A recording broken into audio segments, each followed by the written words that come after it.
What's going on? Welcome to Sports and Bullshit. I'm Dan Perosi. As you see, I did take a week off last week. I do have my good friend Mike sitting in with me. I've known Mike since I've known him for a long time. We became good friends in about 7th grade. Mike, why don't you introduce yourself? Hey, my name is Mike White. I guess I'm a fan of the Mets. I really hate the Cowboys and Eagles as far as football goes. Don't have a particular team you root for, though? Don't have a particular team I root for. I guess Giants by default, okay, since just I hate all them. Okay, and you didn't want to be a Jets fan. You don't want to put yourself through that. No, I want to see my team play in February. That's a good point. This is the first time Mike's sitting in with me. Now, I did take the week off last week because this is what I figured. You know, it was a slow sports week. The week after the Super Bowl is always the slowest sports week, especially when it comes to the big sports. I know you still got NBA going on. You're building up towards spring training.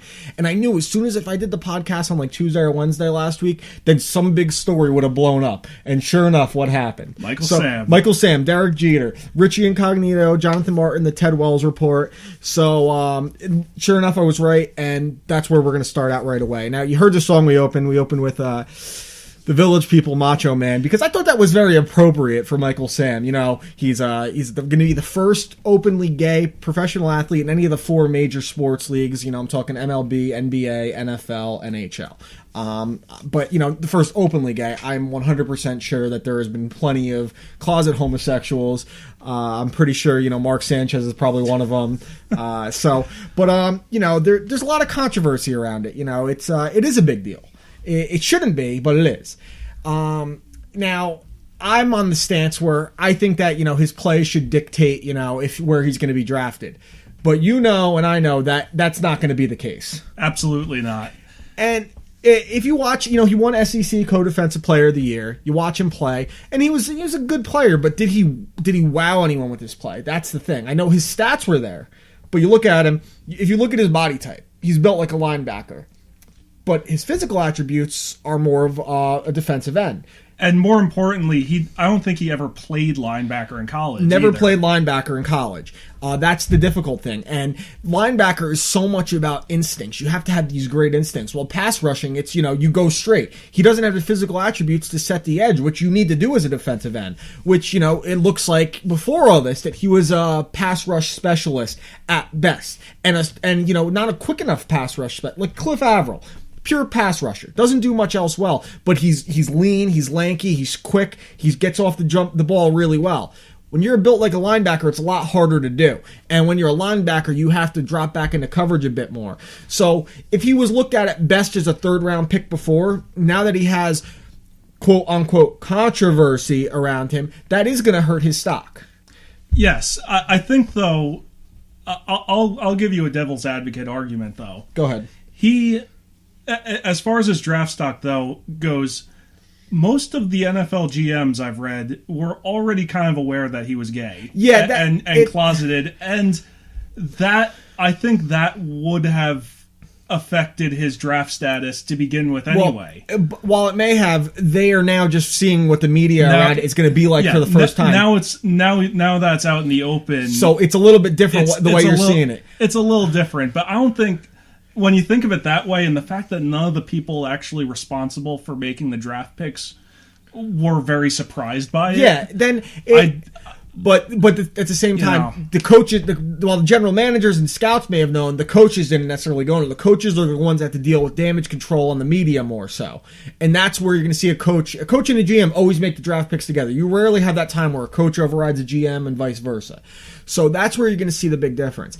And the fact that he does, if he was Davion Clowney or a Lawrence Taylor type talent, it wouldn't matter. They wouldn't care. They say, suck all the dicks you want. They would not care. Yeah, if he was projected to go in the first round, then it wouldn't matter. Exactly, but he's not there. He doesn't have those standout abilities. He's a guy where the combine could very well break him in this draft if he doesn't have good combine numbers, because he is looked at as a tweener. He is a guy that is built like a linebacker, but his physical attributes are an end, which is difficult to do. You don't want a guy that can't set the edge.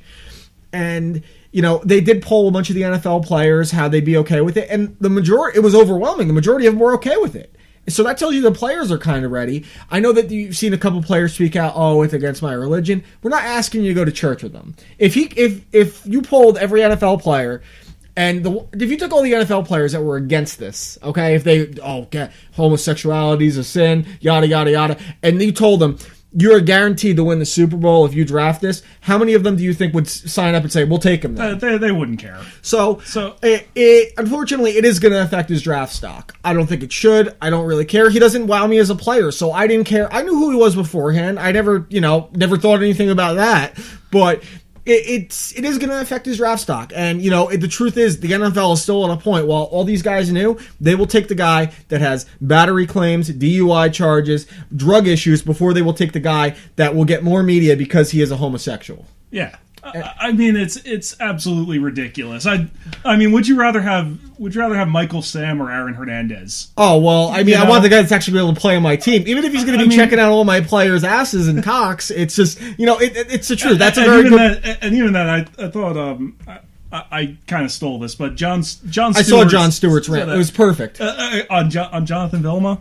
He said, first of all, what makes you think that gay guys go crazy for you to begin with? It's true. I got a raper. I mean, there's a few where I think that, but the majority of them, no. So I think that but the reason there's going to be so much controversy and there's going to be a lot of media is because he's going to be the first one to play a preseason game, first gay guy to play in a regular season game, and no homo, the first gay guy to get a sack. Probably not his first, though. So I think me and you are on the same page on it. We understand why it is this way, and it is going to be this way. But I think it's going to be interesting to see if more players are going to come out beforehand, or if any active players are going to come out. If they come, here's the other thing we're starting to forget. Jason Collins. Yeah, but he wasn't very good at that point. He wasn't very good. But I think a lot of other players in the NFL who may still be in the closet saw what happened with Jason Collins. The fact that he's still a free agent. I think it's different though, because Collins. They're staying hidden just because I got to disagree there. It's their livelihood they're risking. But Collins, he's how old now? He's late 30s. He's a big man who was used. He was limited offensively. Who was used because he was a nice defensive player off the bench, and he wasn't getting jobs last year before he didn't come out. So while it may have affected a little bit, I think Collins is a little tougher. Now, if you took the most recent angle was that Aaron Rodgers was gay. Now, if he came out, that would be a little different. I don't think any team is going to turn him away because he's gay. Oh no. So I think that this is better for players in the future as opposed to Jason Collins, who really was at the end of the road. And the media liked twisting that one too, because they didn't also point out how he ruined some woman's life that he was engaged to with Jason Collins. So, but I guess hats off to Michael Sam. I think that he did right by himself based on everything you've seen. So and the other thing I want to say about Michael Sam, I hope he becomes a great player just for all the shit talking he could do on the field. Oh God, I'm going to be interested to see how he handles shit talking to him. Could you imagine that? Like. He sacks a quarterback from behind and said, I want to suck your cock off. I say that to you regularly. Or he just say, yeah, how's it feel to get mounted by a gay man? Oh, that's a good. I like that. So the little homosexuality psychology. Oh, okay, definitely. All right. So the next thing we'll get into, since we're pretty set on Michael Sam, Derek Jeter announced at season's end, I think it's his 19th Major League season, something along those lines. Yeah, his age 40 season. Okay, age 40 season. He will retire at the end of the year. I did find it a little un-Jeter-like to do it beforehand. He's always been such a low-key guy where he doesn't like putting the spotlight on himself. I mean, the biggest player, the most prolific superstar in New York stayed out of the headlines all these years, out of the tabloids all these years. And he did come out and put the spotlight on himself. But I heard his presser today, and the reasons were what I thought. He didn't want his teammates getting asked every day. He doesn't want to hear every time if he has a bad game or if he's slumping or if he gets hurt, him being asked, his teammates being asked. So if he says it now, this is going to be my last year, it is what it is. He knows that we won't get the questions. And the other thing he pointed out is he saw Mariano's going away tour last year, that his teammates won't be getting bothered as much if they're going through a slump, because when every city he goes to, who's it going to be about as long as he stays healthy? Yeah. So, we both Mets fans, Yes. we have to hate him as a Yankee. I've rooted against him most of my life. I can't think of a time where I rooted for him. I think I did cheer for the Yankees over the Phillies in the 2009 World Series. I was kind of in the stance where I was like, I'd rather see neither team win. I want the building to collapse, but I'd take the Yankees over my divisional rival that had knocked us out of the playoffs the 2 years prior. So, like I said, we didn't like him as a Yankee, but we had to respect him as a player. Absolutely. I mean, he was everything we wanted in a shortstop. He's everything we wanted Jose Reyes to be. And in a lot of ways, he's everything we want David Wright to be. I know they play different positions, but their personalities in a lot of ways are very, very similar. They're both very low-key guys, and they're the faces of their franchise. Even when there were better players around, there was always a player better than Derek Jeter on his team. I don't think he was ever the best player on his team. I think you could argue throughout his career, there was always a time when there was a shortstop better than him. I don't think he was ever the best at his position at the time he was playing. But the consistency, the longevity, you can't argue with it. He's got 3,300 career hits. He's got over 300 career home runs. He's got a 312 career batting average. Is he an amazing defender? No, but he was serviceable. He wasn't a guy. I had someone arguing with me. You'll like this. He was arguing with me, he was a defensive liability. A defensive liability is a guy that you need to send in, let's say a Ruben Tejada type late in games to replace him because he can make blunders. Jeter was as sure-handed a shortstop as you could see. He was as intelligent as an on-field player as you could see. I mean, he patented that, that running over-the-shoulder throw as well. And of course, that was because he didn't really have the range to get there and do a normal. He didn't have the range. It's true, and the fact that he didn't have the range and his instincts, it was entirely on instincts with him. Yeah. Where he knew what was going on. He always saw where the pitcher was throwing, the catcher was catching, and where the hit was most likely going to go. So he was able to set himself up in those perfect positions. And it does get a little overrated, but the intangibles with him are there. You can't argue with it. I mean, the heads-up plays throughout his career. Now the real question is where does he stand all the time amongst the Yankee greats and amongst shortstops?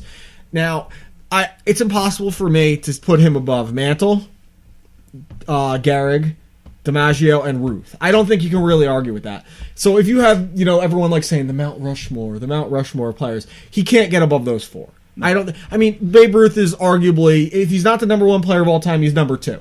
That's at worst. DiMaggio, one of the most prolific hitters ever, who knows what his numbers would be if he didn't go into the Army those years during the war. Mantle, one of the most prolific home run hitters, and he was another one. He was an icon. People loved him. He was every kid's hero in New York. And then, Gehrig, who was the Iron Man, and, career tragically cut short and everything. So he can't get past those four, but you can make a solid case he's five.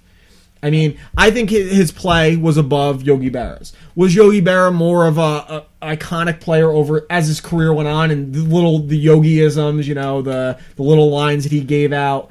Yeah, so, Yogi Berra was what made him stand out was that he was really good at a position that was very weak around the league. And it was weak around the league, and he was a good leader. Yes, he was not to take anything away from him, but that's what made him great. Sure, because if you look at his numbers all time amongst catchers, they don't stand out. He's not better than Johnny Bench. He's not better than Mike Piazza in the hitting categories. He's not better than Yadier Molina probably. Yeah. But he had the personality you wanted. He had the intangibles. Once again, he was a winner. But, I think Jeter would be number five. Who else? Whitey Ford, Mariano are up there. Mariano Rivera. Mattingly is loved amongst Yankee fans, but he doesn't have that extra stuff Jeter does. 5 rings? You can't really argue with it. I guess we're talking... just hitters here too, right? We could talk everyone. Because I'm thinking of some pitchers like Whitey Ford. He would have like to be Rivera, considered. like Mariano, for me, it's tough. Closer. But if we usually make these Mount Rushmores, unless you're talking like an iconic player, which Mariano was. But Jeter, he's going to go down at the end of the day. To me, he's a top 3 all-time overall shortstop. He was never the greatest hitter, but you could argue he's the best hitting shortstop ever. He was never the best defensive player, but he was a very good defender. He was never a great base stealer, but he was a smart base stealer, and he did everything right. And while others around him, Nomar's numbers were better for those first few years, but what happened to Nomar? Fell off, had injuries. A-Rod when he came to the Yankees was the better shortstop, but you can't displace Derek Jeter. Yeah, I remember back in 2003 or 2004 when he came over.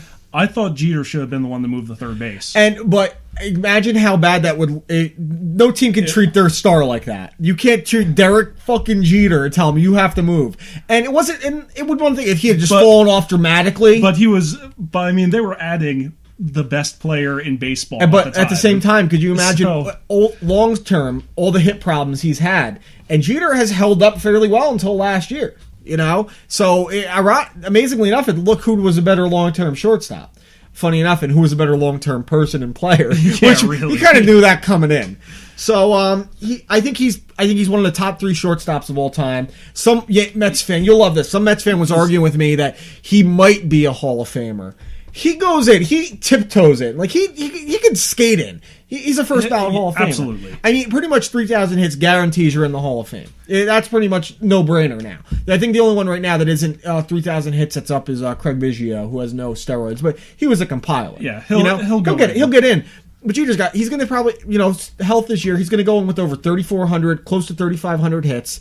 He's already top 2 all time in wins as a player. Wins. I know that's a little bit different because it's a team game, but that shows his longevity, that he played on these winning teams. He's going to be top 10 all time in at-bats, runs score. He's up there in everything.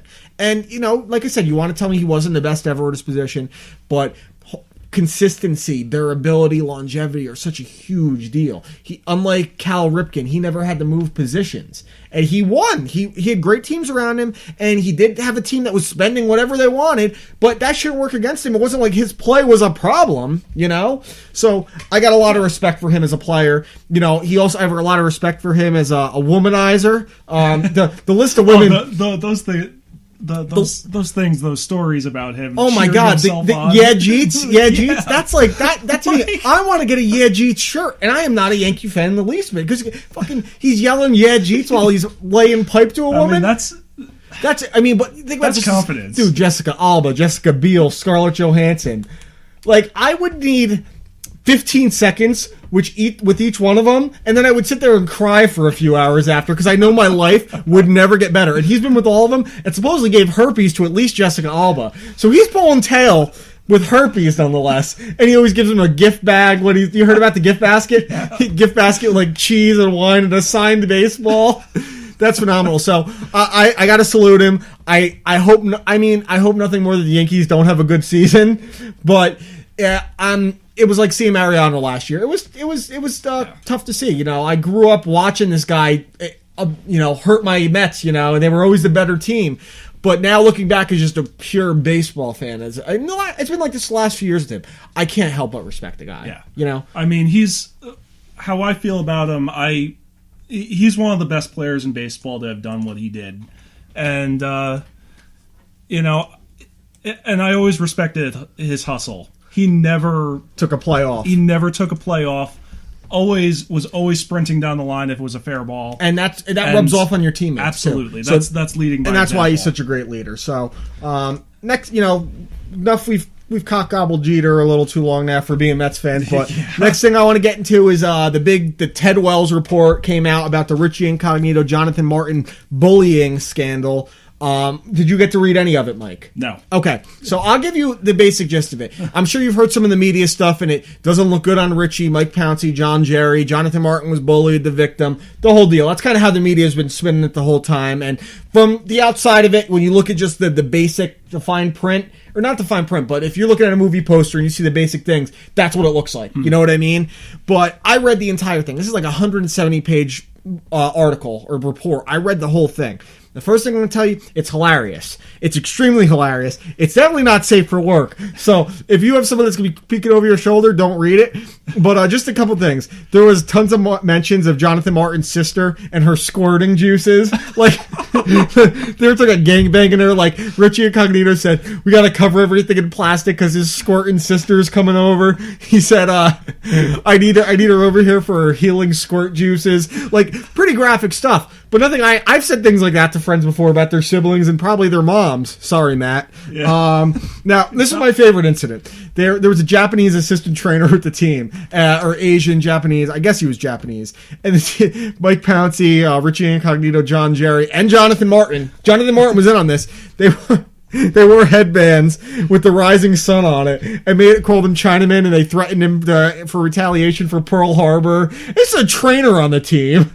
So those things were really funny to me. Like they were so immature and stupid, but they were funny. Like there were things that like I could see me and you doing. We have a friend that we mess with more than anyone. Like, come on. We have Josh pissed on his clothes one morning. Yep. So if that's bullying, then I'm screwed. I mean, so he got cleaned off with a power washer. That's true, and we tied a boat to him once. So now the one I want to point out a couple things to you. The report did go very easy on Joe Philbin. They called him blameless. They actually commended him and said he handled it very well. Now my issue is he's a head coach. Shouldn't he have the pulse of his locker room? And that what would you say to something like that?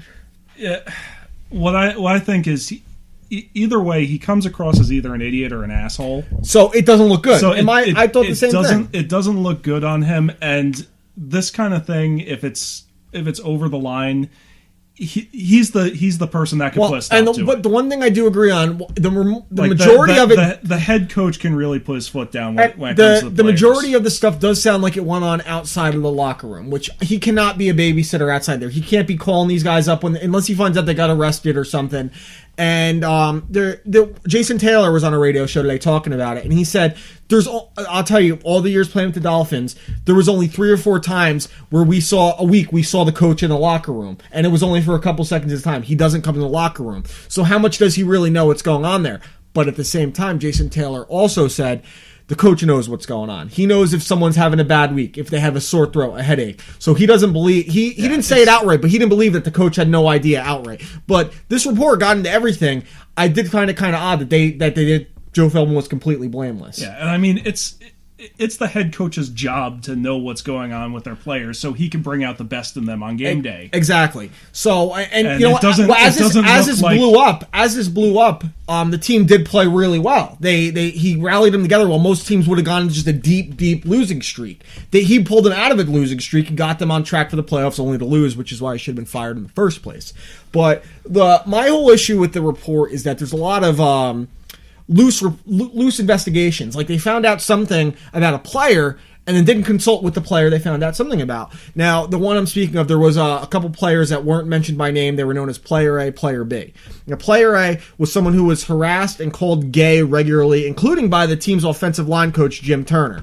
Now, the player, when he found out about all the reports, one of the most famous one was that Jim Turner, they gave gift bags to all the players as a joke, and they put like blow-up dolls of women, and in this players, they put a male blow-up doll from the coach. And it looks really bad when you first read it like that. Now, this player was Andrew McDonald, a rookie offensive lineman on the team, her second year. And McDonald came out because he knew the story. He said, I'm Player A. Him and his agent both came out and attacked the report, saying it was false. He wasn't interviewed once. He had no issue with it. He called himself gay, jokingly, and ribbed on the coaches and the teammates as much. And that, to me, is very bad investigation. If you're going to say that, this happened to this guy and he hated it, and he comes out and he says that he didn't hate it and that he thought it was funny, that's bad investigation. And that's kind of where I think the report in a lot of ways went wrong. You would say the same thing, wouldn't you? Yeah. I mean, this...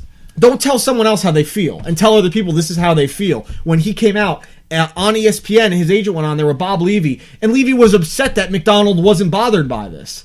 Who are we to tell someone else how they should feel?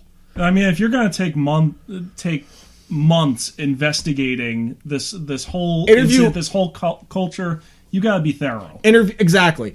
And that's, I've been talking about how the media twisted the Wells report, and by that, one thing I mentioned, these guys in the media, they obviously read the report, but you know for a fact there's certain things they want to be put out there. They want to put the juicy stuff out there, the bullying, the stuff's about, we're going to gangbang your sister, One other thing they said is that Richie Cognito said Jonathan Martin's sister had a wolf pussy because it was so fat and hairy. so as I was saying, the media has been twisting and not revealing all of things. And the biggest thing to me is, Jonathan Martin did check himself into a mental hospital when everything blew up. And the media hasn't made one mention how in the report that Martin did have prior issues with depression dating back to middle school. Like that, you want to make it the media is trying to make it sound like that the bullying was the factor. I'm sure it didn't help. Realistically, it probably didn't help, but it wasn't the factor. The report made it clear that he had serious social and depression issues beforehand. That his text to his mother pointed out how badly he wanted a girlfriend, and he didn't enjoy how superficial the lifestyle of Miami was. This is a guy that came from private schools his whole life. His mother and father were both Harvard law graduates, a different class compared to what you're going to deal with in an NFL locker room, You're talking, I mean, almost every NFL team has at least 2 or 3 guys that was arrested, correct? So when I tell you this, that the media hasn't said one thing about it, and you haven't heard one thing about it till right now about his prior depression issues, that to me is a big deal. Especially when you're talking about multiple players' livelihoods on the line here. You know, I'm not saying clear any of them, but make it clear that they weren't, you know, what drove him over the edge. You know, they're making it sound like this is a case of a kid that was bullied so bad in high school he was ready to shoot the school up. But at the same time, I think part of it, Jonathan Martin isn't blameless in that I don't think he really communicated that he was having these issues to his own teammates and saying, "Hey, stop." I think it was a case where no one quite knew where the line was until Martin had enough and just walked out. Exactly. The other things they pointed out in the Wells report was that his serious bouts with depression dating back to his rookie year came after he had his poorest games. How does the media, how does ESPN and Fox Sports 1 and all these NFL Network, how do they not mention that? That he lost his left tackle job to Bryant McKinney, and he was about to lose his right tackle job, and that's when his serious bouts of depression really triggered. So people that have emotional issues and depression issues, there are triggers, but they aren't the cause of the root of the depression. It's an actual medical diagnosis, you know? So the other thing he said to his mom is that how badly he wanted to be really good at football, and he was bothered by no matter how hard he was trying, he wasn't getting better. Say is that on his teammates? The report says this. And once again, the goddamn media isn't saying anything about it. That's a huge deal. And I'm not trying to say Richie Incognito did no wrong and that Mike Pouncey and John Jerry did no wrong, because they obviously said some things that bothered this guy. Now, if I say something to you about your sibling, your mother, or anything, is it going to bother you? It depends on what you say. It depends on the context. But we've made jokes in that context before. Yes. But because we know each other I've never come at you with a malicious tone. Yeah. You know what I mean? And he was unhappy with his life before his teammates bullied him. Did it help that he was bullied? No. But he didn't speak up, and that's why his teammates, new teammates, will have trouble accepting him, because they probably can't trust him at this point. You know, he admitted to his mother that he was losing his will to compete because of his poor play. Not because of bullying, because of his poor play. He had openly talked to his parents about his relationship with his teammates, and not once was it brought up that that's why he was losing his will to compete. What is the media making it sound like, Mike? I mean, they're placing it all on the bullying. The bullying, exactly. But it doesn't look like that, you know? And my other thing is, if Martin had such a huge issue with his relationship with Richie, why was Incognito one of the 4 people in his life he went to with his depression and suicidal thoughts? I know if there's someone that I deem as a harasser and an abuser in my life, and all of us have known one person that we knew and we had to deal with, but we didn't really trust or like very much. I'm not going to go to that person with my personal feelings, and if God forbid I'm struggling with depression or suicidal thoughts, I'm going to go to people I know and trust and can confide in, correct? Yeah. Exactly. So that bothers me too. Another thing in the report, I'm just going to throw these out at you. Another thing in the report. Damn it. Sorry, don't worry. That's just my phone ringing. Hello? Will Yeatman, Dolphins offensive lineman, was jealous of the relationship between Richie and Martin. I want to know why he would be jealous if those two weren't really friends. It's what I'm confused by. He's a guy that was basically third string offensive lineman, and in the report they interviewed him. They interviewed pretty much every player on the team, and he said that he was jealous of the relationship between Richie and Martin. Now, if I see someone getting abused, if I see a boyfriend and girlfriend, different example, and everyone thinks they're such a good couple, but I know that he beats the shit out of her, am I going to be jealous of that? No. If I see a good relationship, I'm going to be jealous of that, correct? Yeah. So that's another thing. Has the media said anything about it? No. The other thing in the report, here's another one for you. It also pointed out that Nate Garner and Josh Samuda, both offensive linemen, got it worse than Jonathan Martin did from the same players. Haven't heard one thing about. Have you even heard either of those guys' names till right now? Nate Garner or Josh Samuda? I've never. Not many people know offensive linemen, myself included. And these are backup offensive linemen, but they got it worse. Now, Martin did go to the team with his issues about depression, about just nothing about bullying. He went to the media hasn't said anything about this either, but he did go to the team about his issues with depression, and they set him up with a therapist, but he didn't follow through with therapy. He stopped going, and then he started to self-medicate using, in the report, cocaine, marijuana, Molly, all different things. And that's not going to help either. He went to Joe Philbin, he went to the general manager, and they got him help. And Joe Philbin actually had a heart-to-heart with Richie's dad. They had like a 30-minute phone conversation. They said it was a father-to-father conversation. And don't you think if Richie's dad knew all this, how bad it was, he wouldn't have said something to Philbin? Like, I know if I have a kid, and I find out someone's beating the shit out of him, and I have a conversation with his coach, I'm going to say something. Oh, you know what I mean? Yeah. Why didn't that come up? Media doesn't say anything about any of that. Correct. Now, once again, I am not arguing that Richie was abusive. By definition, he absolutely was. But it wasn't with ill intent, I don't think. I don't think that was ever his intention to break him, to push him over the edge. There was the one thing in the report was that they had the book where if someone was being a pussy, they had to pay a fine, and Martin was in there a lot, but so were other guys. They had to pay like $200. Apparently there was like $30,000 in this pot. And the final thing said that Richie did break him and had to pay $250 himself. This is a common thing on teams. They have their own little side bets and everything on a good play. They're not supposed to, but it all goes towards a team trip at the end of the year. And but as I was saying, it didn't have any ill intent, and the same goes for the other two guys. Martin was unhappy with his life, and like I said, it wasn't the factor, but it was a factor. There were times when Martin was in a deep depression. They pointed this out. When Martin was in a deep depression and was just staying in his room and just going to practices and games, and the only reason he would get out of his hole, this depression he was in, is because Richie Incognito was the one picking him up and bringing him out. Haven't heard the media say anything about that. That this is a guy that if he didn't have that friend, abuser, whatever, to bring him out, he could have killed himself. He could have caused himself harm. Who knows what could have happened? So, was it dangerous that he was hanging out with Richie, who wasn't in the same kind of partying and, drugs and everything? Sure. But it also probably saved him from killing himself, most likely.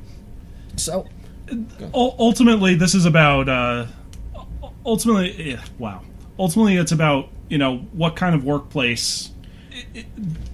It's clear to me lines were being crossed. Exactly. Lines were being crossed, and that's another reason I have an issue with Joe Philbin. It's an example of miscommunication, and, where are the lines, and what's appropriate in a locker room? Even if there was tremendous misunderstandings with the Dolphins, and if I made a joke to you, everyone comes out looking I'm bad. a very sarcastic person. I'm a very offensive, rude person. If I said something to you and you said, I don't like that, it offends me, I would not say it again. I would apologize. I've done that with people several times. Now, there's been some people where they say I offended them. I'd say something worse because I don't care about those people. Now, Jonathan Martin never said anything to Richie about how it bothered him.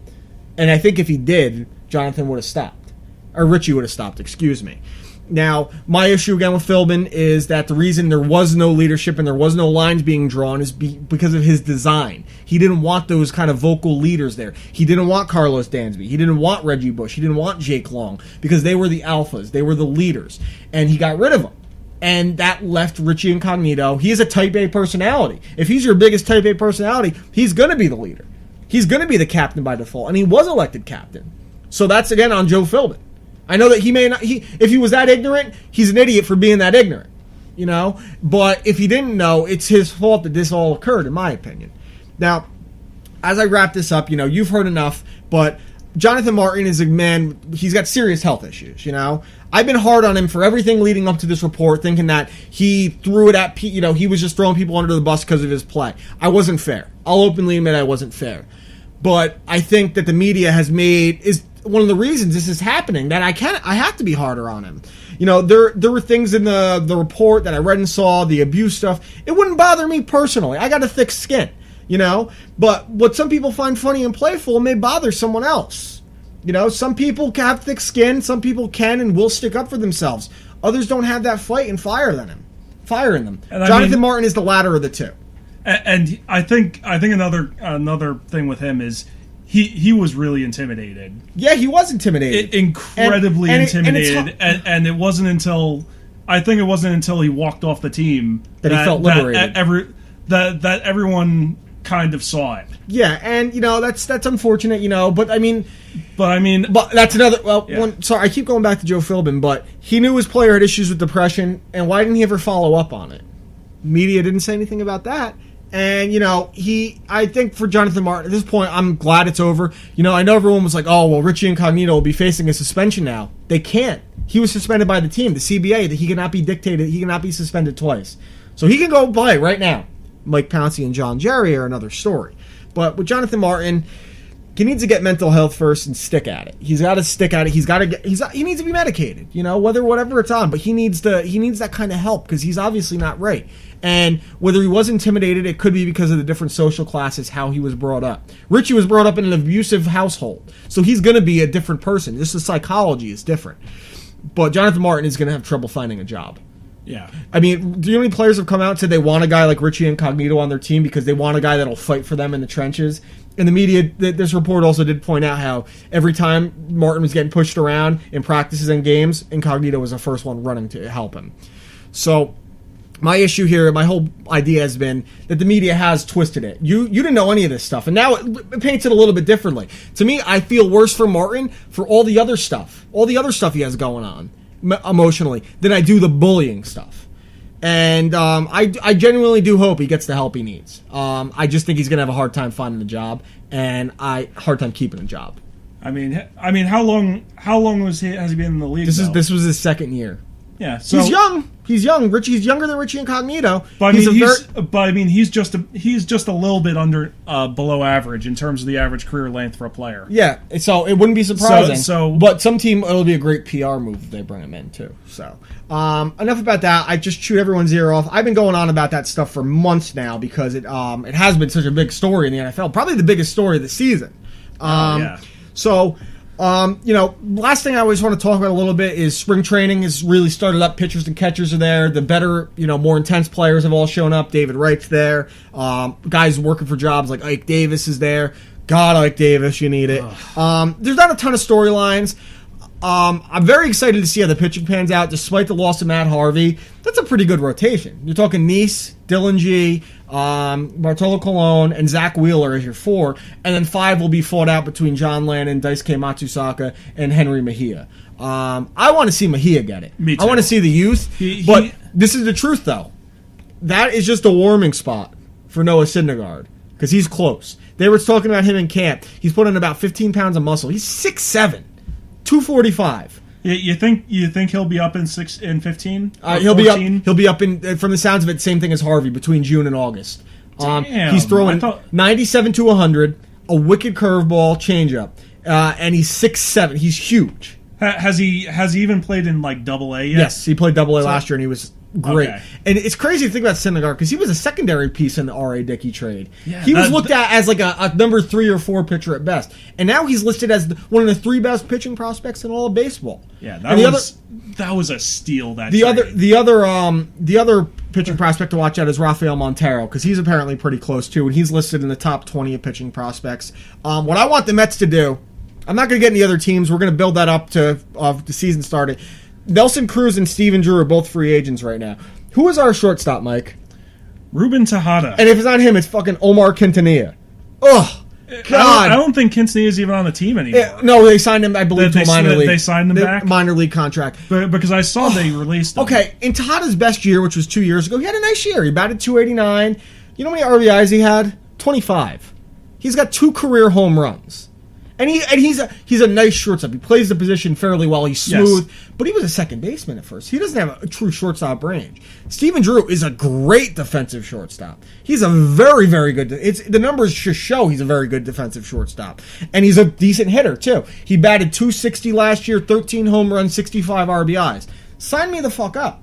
You know what I mean? I think the deal is the reason why some of these good quality free agents are still available. It's because of how free agency works and the draft. Yeah, that's well. But the Mets finished, I think. They're protected. They're protected. But that's not the case with Steven Drew. You lose a 3rd round pick with him. So which still better a 3rd than a 1st. But here's the thing. His agent is Scott Boras, and this is where Scott Boras can tremendously help a player when it has a crazy amount of value, but he can hurt a player like Steven Drew, who he isn't worth $14 million a year like Boras is asking. I'm sorry. But he isn't worth less than what the market is dictating right now. I think he's about a $10 million a year player. When I think that between his hitting and defense, he's good for an extra 2 or 3 wins. And when you're a team that isn't going to have a crazy offense, you're going to be relying on pitching. You want the best defense possible behind you, and Steven Drew gives you that. Yeah. I say him and Nelson Cruz. Nelson Cruz is a better hitter than Chris Young. Not as good defensively, but if his offense can make up for it when your center field is Juan Lagares and your left field is Curtis Granderson, sign me up. These guys are still free agents. At Cruz last year, he got suspended for 50 games, and he still had 80 RBIs and 24 home runs. Yeah. That's a 50-game suspension. And he had more home runs on the road than he did in Texas. Yeah. That's the crazy thing. Sign me up. 1-year deal to each one, option for a second year, or a 2-year with a 3rd-year option. I'm fine with that. You know what I mean? Because those are easy contracts to have back doors out of. I think that they're crazy. If they don't get Steven Drew, right now their offseason is probably about a B- to me. I like the Colon signing. I love the Granderson signing. I thought the Chris Young signing was nice. I thought signing veteran relievers in Kyle Farnsworth and that guy's still playing? Yeah, we got Kyle Farnsworth and Jose Valverde, minor league contracts, are really nice veteran presence in the bullpen. So if you can go, and then signing Landon and Dice K are nice as innings eaters as your 5th starter, or Landon as like a long reliever. If you can go out and get a Steven Drew, that B- goes up to a B+ in my eyes. And if you go out and get Nelson Cruz too, that's an A offseason. Especially, their payroll's $87 million right now. Yeah. Everyone's like, well, they finally spent money. No, they didn't spend money. They got the money off the books from those bad contracts, and they used it. And the other thing is they finally got out from underneath the whole Madoff thing. The Madoff thing, and that's going to be even more next year when Harvey comes back. Yes. So we'll get more into baseball as it builds up. I'm not giving you my ideas on what I really think of the Mets right now because I do want to see a few things. So much hinges on d'Arnaud and Ike Davis as well.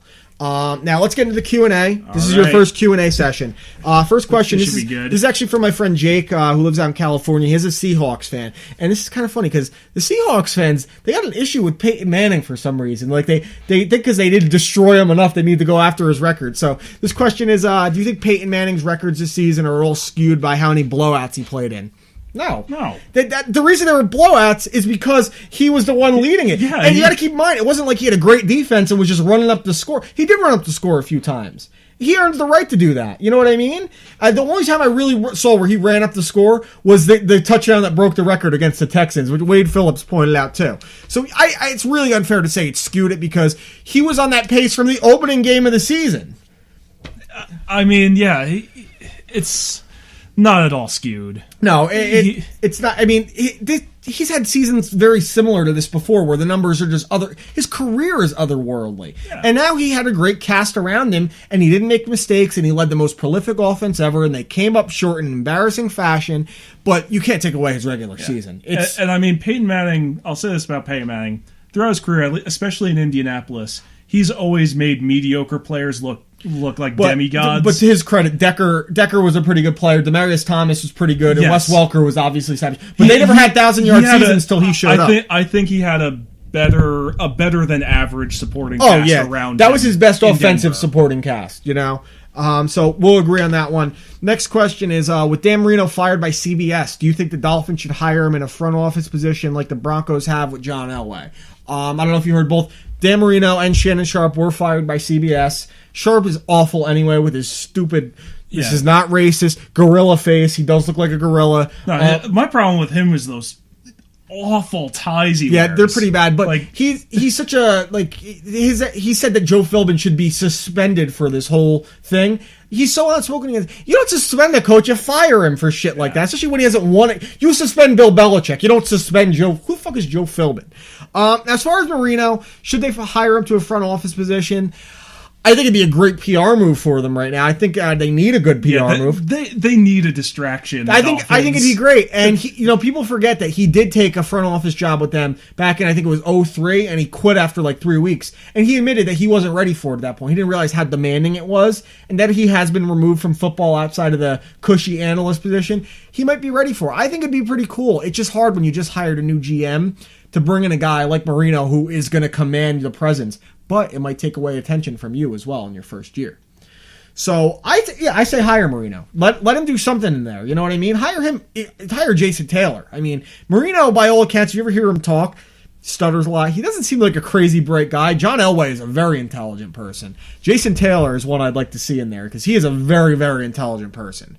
So you would be with me, hire Marino or something? He's earned it as a Dolphin. Oh yeah, he's absolutely earned it as a Dolphin. Honestly, I don't really care. It's probably good it's probably good for them just PR wise, just to change the subject from the whole Jonathan Martin thing. Exactly. All right, because that was a mess. I think this question's for me. Why is your dick so small? I mean, genetics. I don't know. It's tough because I got the Italian thing working for me, and we're the closest thing to Africans as you can get that isn't African. I just didn't win the genetic gene pool. I mean, my dick looks like a little or like a big clit kind of. So it happens. You win some, you lose some. You know. Ironically, I like taking my pants off and showing people my dong all the time. Yeah, I've seen it once. I don't want to see it again. You win some, you lose some. All right. This question is: will the Tampa Bay Buccaneers have a winning season and/or make the playoffs? It's tough for Tampa because they play in such a good division. I think they'll be better than they were last season. And they got to be. I mean, that was such a letdown year. I think Lovie Smith is a great hire for them. That was getting rid of Schiano was the best thing that they did this offseason. So I think Lovie was the right hire. I think that a lot is going to hinge on the quarterback play. If Mike Lennon is really your franchise quarterback, a lot is going to hinge on how you draft because you do need some more weapons on that offensive side. I think the Tampa Bay defense is going to be among the best in the league this year with Lovie. Lovie's never had a bad defense. That's what he does. You know, this year, the Bears broke all their defensive records the first year he's gone for all the wrong reasons. You know, this is the first time the Bears defense was horrible. So, playoffs is tough because you got to play in there with the Saints, the Panthers, and you can't expect the Falcons to be that bad next year either. Yeah, the Falcons really underperformed. Yeah, and they had a lot of injuries too. So Tampa, I think they're about a 500 team, and a lot is going to hinge on the draft. But they're one of those teams that could have a Kansas City Chiefs like turnaround. It's just the NFC and that division are so tough. This is another Tampa Bay question. Will Doug Martin return to form following season-ending surgery last year? I would think so. Why Never not? even heard of the guy. His rookie year, he was phenomenal. He finished with 1,700 all-purpose yards. Awesome running back. They call him the muscle hamster. He's a monster. He's built like Maurice Jones-Drew, but faster. So he had a bad year, sophomore slump. The sophomore slump is a real thing in a lot of cases, especially for a running back. Well, it's because teams have a whole year's worth of footage. Exactly, and physically it's different because your body is still recovering from a year of abuse it never took before. Playing in the NFL is a lot different than playing in college. Yeah. So yeah, I think Doug Martin will bounce back, and he should be a first round fantasy pick as well. Now, do I agree with Kevin Love when he said that the Timberwolves have a better team than the Lakers? Kevin Love said that the Timberwolves have a better foundation than the Lakers because he's going to be the big free agent next year. Guy pretty much averages a double-double for his season the last 3 years. Yeah, they definitely have a better foundation than the Lakers right now. Who do the Lakers have? Kobe. They're old. They're old. They have a shitty coach in D'Antoni. Kobe's old. Still, you still gotta. You can't give Kobe. You have to give him the benefit of the doubt that he'll be okay. Paul Gasol looks like he's at his last legs, pretty much. The Wolves definitely have a better foundation. I mean, just Ricky Rubio on the other side. They've also underperformed. The fact is, when it comes to Kevin Love, like I said, I think he's a really exciting player to watch. But he's interesting to me because the Timberwolves have a better record with him out of the lineup than when in the lineup. They have a winning record when he doesn't play, but a losing record when he does play. Could it be a case of him being, the best player on a bad team where they're going to commit teams are going to commit their defenses to all his teammates because it's rare that one guy is going to beat you in a game. It's a very rare thing. So is that what the case? Because I remember this is a completely different player, but he averaged a double-double that season was Chris Humphries with the Nets a few years ago. He had a great year. And then the next year when they finally got some talent around him, when they made the playoffs last year, he was non-existent. And that's what it was. Everyone was paying attention to the players around Chris Humphries as opposed to him because one guy is usually not going to beat you in a game unless it's LeBron. Unless you're like Michael Jordan or LeBron James. Yeah, exactly. So I think they are a better team, but the Lakers are one of the worst teams in the West, too. Next question is: will any team offer Johan Santana a major league contract this season? No, not a major league, minor league contract. They'll sign him. Yeah. He's still a lefty that knows how to pitch. He doesn't need speed. He knows how to pitch. And he's a great teammate by all accounts. Yeah, I mean, I would if I were the Mets and he'd take a minor league contract, I'd totally give it to him. But he's not going. I don't know about the Mets. I think it sounds like the Twins are the most interested. That might be perfect for him. Big ballpark again. Place he's familiar with. He knows a lot of the faces around there. Gardenhire's still there. Mauer's still there. Mauer isn't catching anymore, but that's. I think a team will give him a minor league. He's a lefty. He's a lefty nonetheless, and a very accomplished pitcher. It's injuries exactly, and unfortunately, no one. He's the first person to ever come back from that particular. And now he's had it injury, twice. And now he's had it twice. So it's tough. He may never pitch well again. Yeah. Next question is: will the Dolphins be a better team with a better locker room next year? Nowhere to go but up. I mean, they finished 8-8. It was a 1-win improvement from the year before. They should have made the playoffs, and they blew it in the last 2 games, scoring 7 points combined. I don't know if I don't think the locker room was as big a deal. I mean, obviously all the questions about it didn't help the team, but the fact of the matter was I didn't think the coaching was good all year in game. I thought the offensive coaching was terrible. So to me, it's going to again come down to the coaching and again come down to the quarterback. Tannehill took a big leap this second year. If he could take that, the third year is a make or break year for a lot of quarterbacks. If he can make the difference, it's more about the quarterback and the coaching to me personally. But having a better locker room obviously will help. Yeah. The next question is, we can both answer this. Yep. When you're done peeing, how many times do you shake it dry? In the summer, I give it like a good 3-4. In the winter, I hate being cold. I don't even shake it. I just put it back in my pants unless I'm wearing khakis, because then it shows up a little too much. This is one of those things that really pisses me off, because I found, especially when I'm at a urinal, no matter how much I shake it, the last drop is always going to come out in my pants. Yeah, and you look like an idiot. And you're walking around with your hands in front of your pants. That's why, dude, I just rather it look like I just pissed myself than just a couple drops and I'm a slob. So, don't go with my dirty logic. But next question is, do you watch HBO True Detective? I don't know if you've seen anything about this show. No. You don't watch a ton of TV. Not really. It's HBO's newest drama, Matthew McConaughey, Woody Harrelson.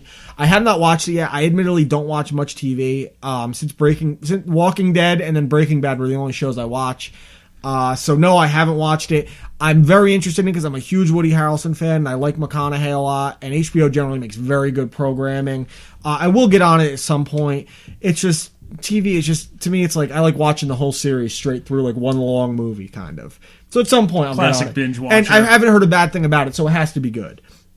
Now, what are your thoughts on Ray Rice and him assaulting his fiancée? Did you hear about this one? Yes, I saw that this morning. Did you see the video? No. Okay, so apparently he was at Revel in Atlantic City. Awesome casino, by the way. And he got into some kind of argument with his fiancée, and he fucking uppercutted her and knocked her out cold. Now, this is I saw the video this morning. Elevator door opens, and he's carrying her out of the elevator unconscious. Dude, he had such a horrible year. He was carrying her better than he carried a football all season. Although it was about the same as his average, 2.8 yards per carry.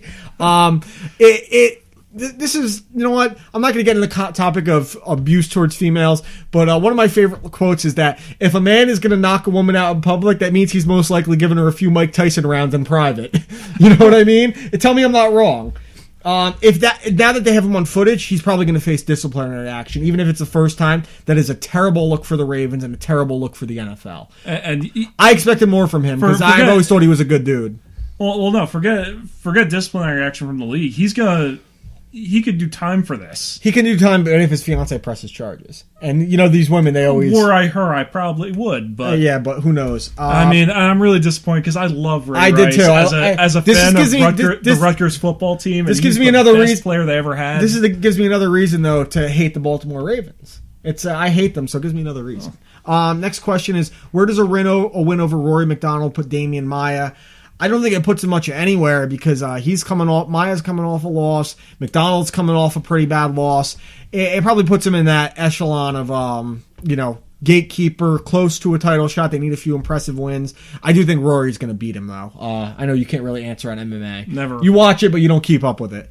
Yeah. Next question is, I don't know if you saw the Brooklyn Nets made a trade today.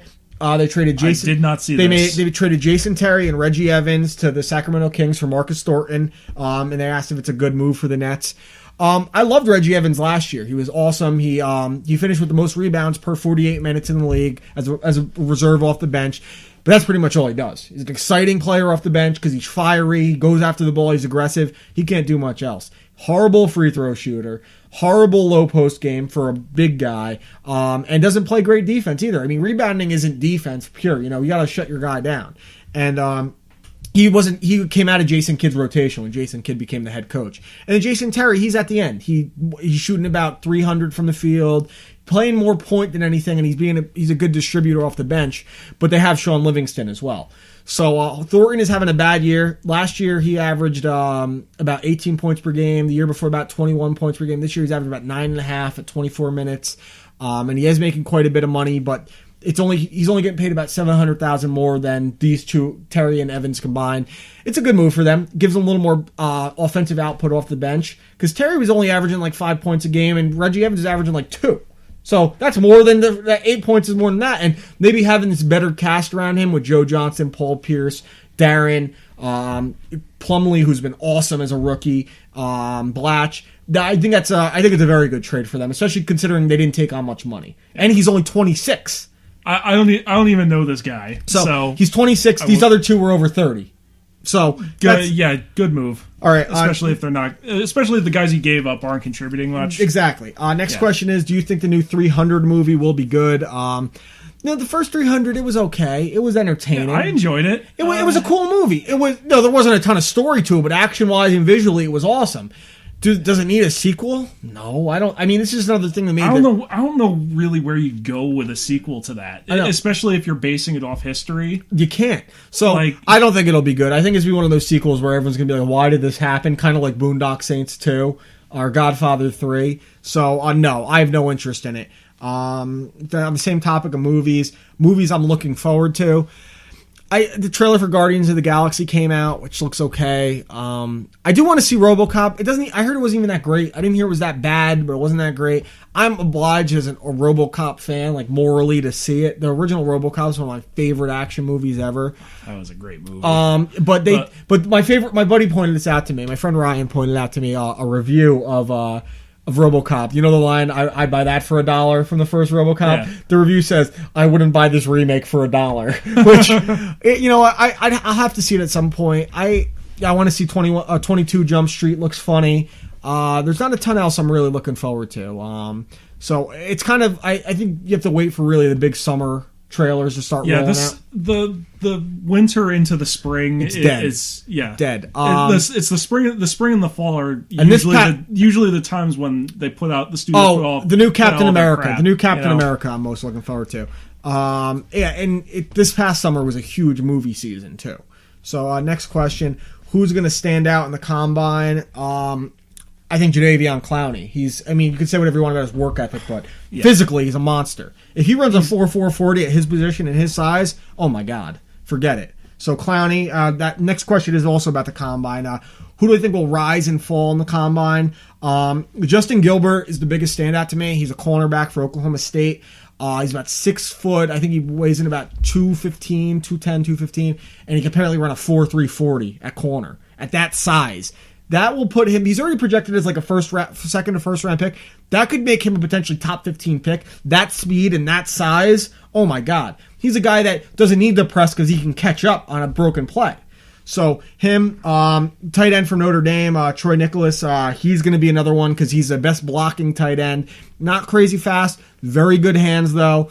So he's a guy that's going to be very versatile for teams. And then Clowney, once again, his stock is going to go up like crazy. The only people that can he'll be in the top. As I said before, Michael Sam, he can get hurt in the combine. I think one of the top quarterbacks, Blake Bortles, if he's throwing, he doesn't have a pretty throw, he could hurt himself in the combine also. Now this is a question I can answer, but you can answer as well, being a friend of mine for such a long time. On how many occasions has my older brother, Big Rob Perosi, made me sit quietly? And by sit quietly, they mean make me just shut up, sit in my place, or beat the hell out of me. Now, you've known me as a good friend since we were about 12, 13 years old. How many times have you seen Rob physically harm or intimidate me? Not as often as you might think. Well, that's good. I mean, maybe because you didn't live with him for a while. I never lived with him. But you have seen him make me sit quietly. Yes. And put me in my place. And he's done it to a lot of my friends, too. Yeah. He's a very intimidating person for being a Mick. I don't think he ever Not did it you. to me. You didn't give him a reason. But you've seen him do it to my other friends. Oh, yeah, absolutely. So, no, plenty of times. There was a real history of abuse there growing up where him and my other brother would just beat the hell out of me. And I guess it toughened me up a little bit. You grow up with two older brothers beating you up, it'll help. But, now it's a little different because we're adults and, he's like 5'3" and I'm like 6 foot and he's like 130 pounds and I'm like 200 pounds, and I really hope he's not listening to this, because when I see him this weekend, he's probably going to beat the shit out of me. So we're just going to go to the next question. I still wouldn't fuck with him today. He's crazy. All right, predictions for UFC 170 this weekend. I don't have the card in front of me. I just know the two fights. Ronda Rousey, you saw her fight. The chick, yeah. She's fighting Sarah McMahon. Rousey was the first American woman to medal at the Olympics in judo. Phenomenal judoka. And she's fighting a woman who was the first woman to medal in the Olympics in wrestling. So it's they're true like they counter each other very well. It's a big deal in the Olympic circuit seeing these two styles clash. I don't see Rousey losing though. She's just so far ahead of everyone. She'll probably armbar this girl. Now McMahon does post different challenges because she is she's not a girl who just learned how to grapple. She's a very, very good grappler. You don't win a silver medal in the Olympics by mistake for wrestling, or a bronze, whatever it was. I mean, even if you place fourth in the Olympics of wrestling, you're a pretty goddamn good wrestler. Oh, absolutely. And but to me, judo is the best grappling base in MMA because so much of it does go on in clinching. And if McMahon takes her down, she's putting herself in Rousey's world. So Ronda wins that. The other fight is a short notice fight. Daniel Cormier fighting Patrick Cummins. Cormier was supposed to fight Rashad Evans. Evans got hurt, so he's fighting a newcomer. Only has 4 fights in his career. Cormier's going to kill him, and they have bad blood now too because Cummins ran his mouth. Dumb mistake, because the best thing he could have hoped for is that Cormier underestimated him. Now, next question. You might actually like this. Thoughts on the UFC uniforms that they want to impose. The UFC wants to apparently impose fighter uniforms, like shorts that say like that they could put sponsors on. I don't like it. The fighters they stand to lose money from sponsors. Is it just to standardize the whole look? I guess yeah. But you know how many guys are going to lose money from sponsors now because of that? They're going to take money out of guys in the undercard making $5,000. That most of their money comes from a sponsorship anyway. That to me, I don't like that. I'm not a fan. Now, as far as loss, they also took away the knockout of the night and the submission of the night bonus, which they added a performance of the night bonus. So there's always going to be fight of the night. 2 guys get $50,000 bonuses, and then performance of the night. So if you, like the UFC I went to, there was 10 decisions, only 2 finishes, and there was no submissions. They were both knockouts. So there were the bonuses on the table. So if a guy has a great fight, doesn't get to finish because the guy he was fighting was tough, he can still get a bonus now. So I think that's really good. I think that they're putting a little bit more money in their pockets. If a guy gets a fluky, shitty KO, he shouldn't get $50,000. I think performance of the night is better, especially if a guy puts on like an incredible performance. Yeah, I mean it makes more sense. It makes more sense, and you could really reward the best. Exactly. The best fighters. So this question, why do women feel the need to talk out of place all the time? I'll tell you why. Because these women that talk to me like they're a man and try to intimidate me, they think I won't hit them because they're a woman. That's why most women talk out of place. Because they think that you won't put them in their place. I'm going to give you an idea, Richie. I didn't say his name. When she's not looking and you're by stairs, just fucking push her. Because she'll fucking get the idea, and if she's pregnant, you cleared yourself up quite a bit as well. So that's my take on women talking out of place. They shouldn't. We are the men. We make the rules. You're there for cooking, cleaning, making the babies, all that shit. You have no place to talk to me. And if a woman ever gets in my face and tries to intimidate me because she thinks I won't hit her because she's a woman, I'll fucking floor you, you fucking bitch. Okay, next. Go on. How do you really follow that up? Yeah, really. We'll leave that because I think that's a good ending point on that one. What's the best movie I've seen so far this year? Since it turned 2014, I haven't really seen a ton. I haven't gone to the movies once, I don't think. Wolf of Wall Street, that was last year though. I think that was the last movie I saw in theaters. I think Wolf was probably my favorite in recent memory. I really enjoyed that. I enjoyed that. I actually enjoyed it more upon a second viewing. It moved by faster for me. Leo's awesome. So Wolf show for me recently. This question is Ronda Rousey the UFC's biggest star, bigger than John Jones? At this point, I'd probably say yeah. I think that they overstate her stardom a little bit, but I think that she's bringing in a whole new fan base that I know women that don't even like MMA and they want to see it because they see Ronda Rousey. They see, oh, she's beautiful. She kicks ass too. So yeah, I think she's their biggest star. I mean, you're an outside observer. What would you say? She brings, if she's expanding the business further than any current fighter, any current fighters on the roster, then yeah, she is the biggest star. Now, I think she's bringing in a much different audience. And that's what makes her the biggest star. Exactly. Next question is another MMA That's why one. Dana White loves her. Exactly. She's probably doing the... Will Jose Aldo beat Anthony Pettis? And if Aldo moves up, who will win the 145 belt? I don't think Aldo beats Pettis at 155. At 145, I think Aldo would win. If he does move up and vacates the belt, it's really hard to say who would win at 145, because I would think Chad Mendes, though. He's been on a roll ever since losing to Aldo, and I would like to see that rematch, too. Now, thoughts on Tony Gonzalez calling out Matt Ryan, saying he's not elite. Now, this is going to bring me back to my the whole twisting of the media, which seems to be the theme here. He said he's not elite, but he also pointed out that he said excellent. He used the word excellent several times, but they didn't want to bring that up. They want to bring up the not elite. They said, oh, he has hard words for his quarterback. And why don't you bring up how he said he was an excellent quarterback? Elite to me is Peyton, Brady, Breeze, Rodgers. That's it. Those four guys are the elite quarterbacks in the league. Not even Eli, not Big Ben, none of those guys. It is those four, and then the rest are really, really good and excellent quarterbacks, and Matt Ryan falls in that category. But they want to get on Tony Gonzalez saying he's calling him out. He didn't call him out. He was asked a question. He has to be an analyst. He can't be there, oh, he's elite. I hate these guys that want to nut hug because they're buddies.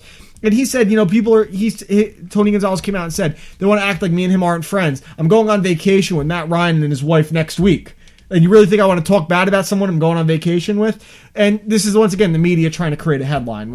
And honestly, why does it even really matter in the first place? Well, now he's working for CBS now, so they're going to try and get him. They have to fill airtime, essentially. Exactly. Is what it is. And the last question is, did you hear that the Winter Olympics are happening now? And does anyone care besides girls and homos? I care. I know you like the Olympics. I don't. I mean, the highest rated thing in the Winter Olympics is always women's figure skating and the hockey game, especially if the U.S. is in there. The Winter Olympics are always... They're going to play second fiddle to the Summer Olympics always as far as ratings. I don't care. There's no sport in there that appeals to me personally. I hate winter to begin with. The last time I watched the Winter Olympics was the U.S.-Canada hockey game from the last Winter Olympics, and that actually was a great hockey game too. And I'm sure I'll probably watch it if the U.S. is in the gold. They're going to face U.S. and Canada. They're in the gold medal match. I'll watch that. But everything else, it's so funny because curling became like this joke now. Like, it's so ridiculous that people enjoy it, which is kind of funny. Curling is actually one of the better things to watch at the Olympics right now. And that's what everyone tells me. But it is. It's a hell of a lot more interesting than the figure skating. I have a friend who he's ski racing. I have a friend out in Seattle. He runs Mariner blog. He's a huge Mariner fan. Seahawks fan, and he's an aggressive gambler, and he's been betting on curling the whole Olympics. Although I do hear the U.S. curling team is terrible too, or not very good. Well, what American have you ever heard of that curls? I never heard of a single curler in my life. So no, I don't care about the Winter Olympics. I'll wait for the Summer Olympics if they bring wrestling back. The biathlon though, in the Winter Olympics, some of the best sports commentary I've heard all year. See, I wouldn't know. You might be like, the ratings are so bad for this Winter Olympics. Yeah. You might be one of like the 20 people in the country to watch it. And the other thing about the Winter Olympics is the Russians are fucking crazy.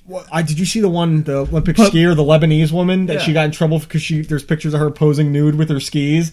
Look her up. Yeah. She is a piece of ass. But that was our last question. That's all we have now. Thank you for listening. We will probably, I don't know about next week. Maybe we're going to do on this 2-week thing until baseball season, unless some kind of big news story happens. I do want to get a couple fans of other teams in here. Might get Josh next week as a Yankee fan. I thank you, Mike. Mike, thank you for sitting in with me. Yeah, thanks. I'll have you back for the opportunity. Soon. This was actually a perfect one for you because it wasn't as much about the individual team sports. It was more about a political kind of scale and a human interest side of it. Yes, that's the stuff that's really interesting in sports. So thank you for sitting in with me. Thank you for listening. Share it. Send me questions, comments, anything like that. See you guys next week.